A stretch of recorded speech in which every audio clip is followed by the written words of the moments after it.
Hi friends, welcome back to my channel. আপনাদের সবাইকে জানাই স্বাগত।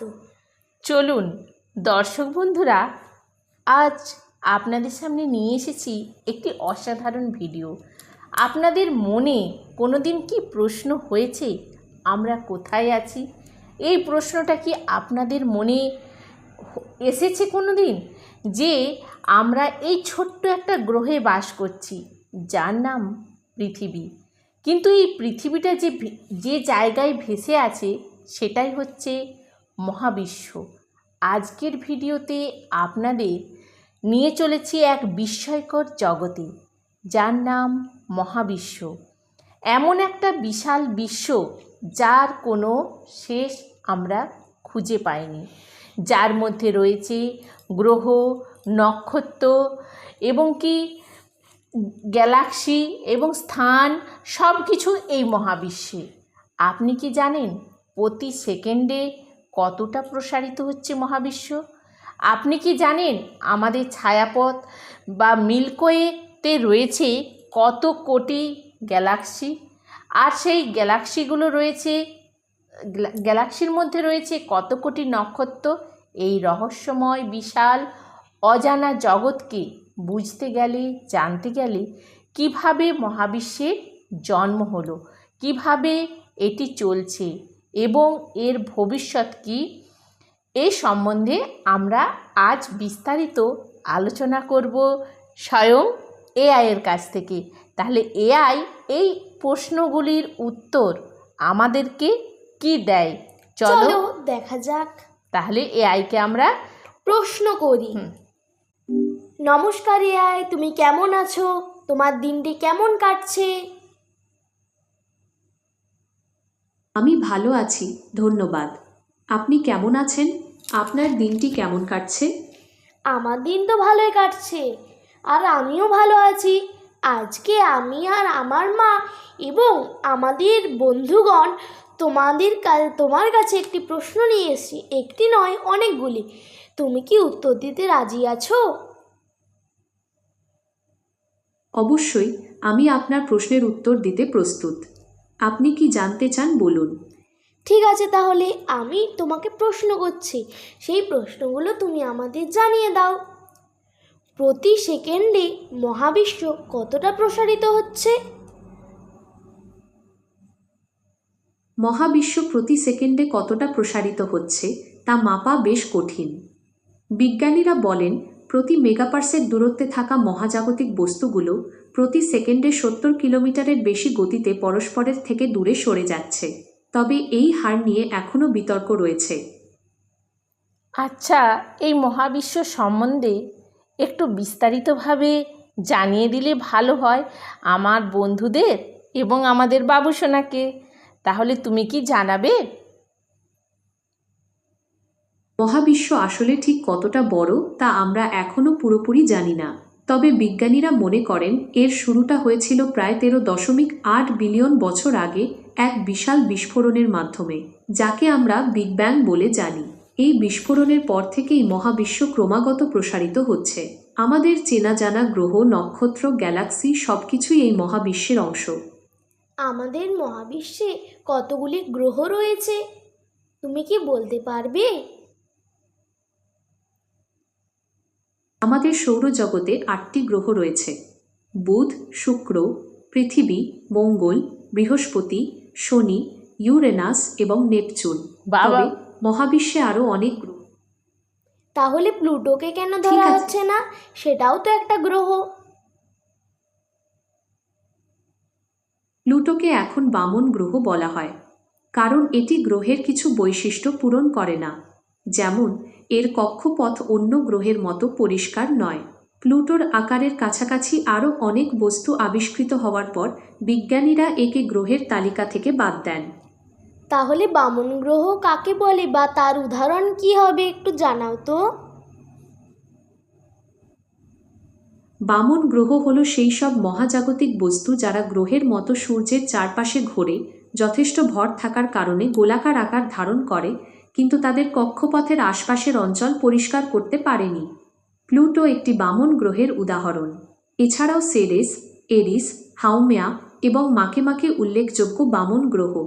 হ্যাঁ, আর তুমি কি আকাশগঙ্গা নামক ছায়াপথের নাম শুনেছ?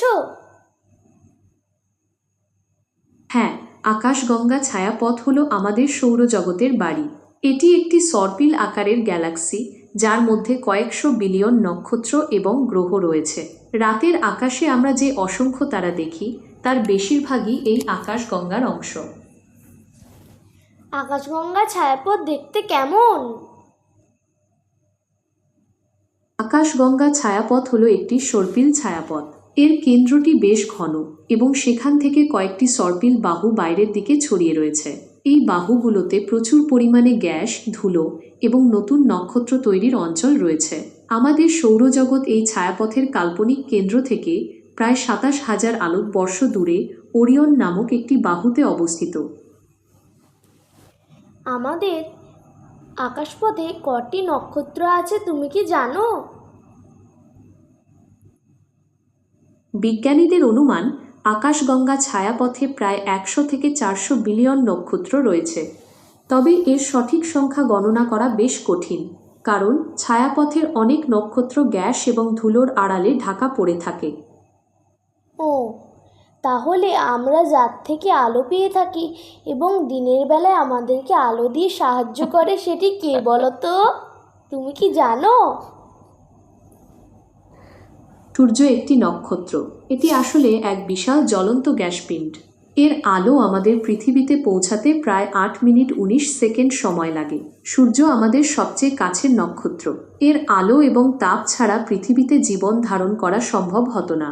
সূর্যর পরে কে আছে আমাদের সবচেয়ে কাছের নক্ষত্র, তুমি বলো তো? সূর্যের পরে প্রক্সিমা সেন্টরি আমাদের সবচেয়ে কাছের নক্ষত্র। এটি পৃথিবী থেকে প্রায় ৪.২৪ আলোকবর্ষ দূরে অবস্থিত। প্রক্সিমা সেন্টরি দেখতে খুব ছোট এবং লাল রঙের। এটি এতটাই অনুজ্জ্বল যে সাধারণ অবস্থায় একে খালি চোখে দেখা যায় না। প্রক্সিমা সেন্টাউরি থেকে পৃথিবীতে আলো আসতে সময় লাগে ৮ মিনিট ২০ সেকেন্ড। এটা কি সত্য?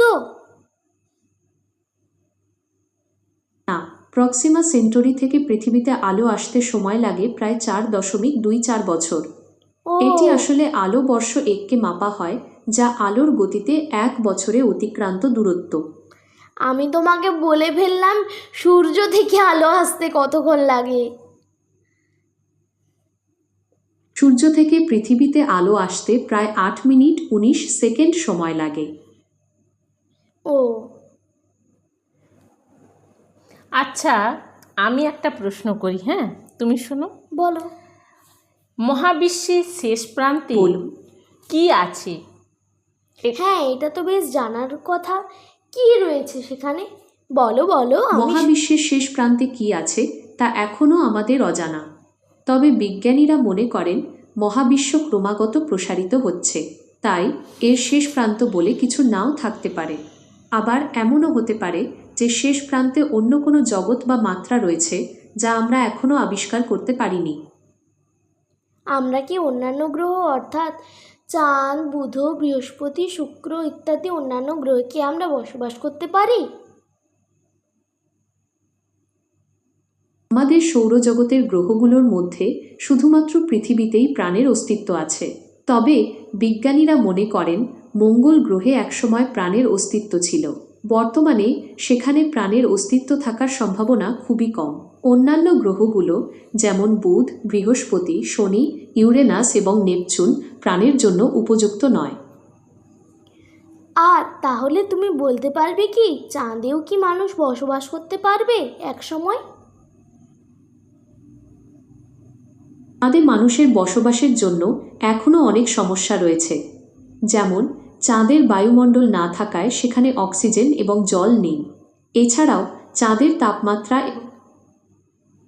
ও, তোমাকে এইসব আপনার প্রশ্নগুলি মহাবিশ্ব দেওয়ার বা জন্য মহাকাশ সম্পর্কে আরও আমার আর কোনো প্রশ্ন নেই। তোমাকে আমাদেরকে এত সাহায্য করার জন্য ধন্যবাদ। তুমি ভালো থেকো, সুস্থ থেকো। আবার তোমার সঙ্গে পরে আমি কথা বলবো।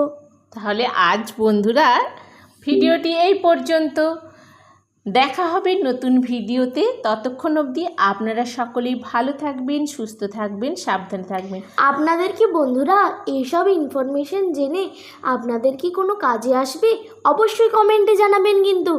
আর ভালো লাগলে লাইক শেয়ার সাবস্ক্রাইব করতে ভুলবেন না আর কিন্তু। আমাদের ভিডিওটি আপনাদের কেমন লাগলো অবশ্যই কিন্তু কমেন্টে কমেন্টে জানাবেন। আর চ্যানেলে নতুন হলে লাইক শেয়ার সাবস্ক্রাইব করতে ভুলবেন না কিন্তু। টাটা। Tata, bye bye.